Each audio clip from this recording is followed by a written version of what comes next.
Here we go, guys.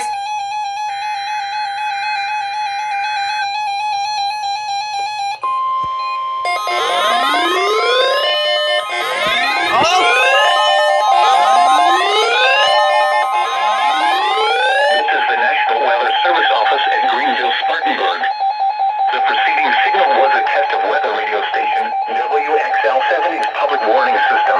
Oh my God. During potentially dangerous weather situations, specially built receivers can be automatically activated to warn of an impending hazard. Test of the signal and receiver's performance are normally conducted between 11 a.m. and noon each Wednesday. If there had been a threat of severe weather, the test would have been postponed until the next available good weather day. Reception of this broadcast and the warning alarm will vary at any given location.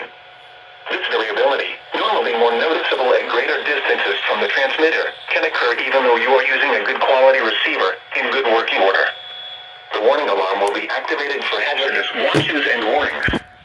For station WXL-70, broadcasting near Charlotte, on a frequency of 162.475 MHz, the warning alarm will be activated for the following counties: in North Carolina, Alexander,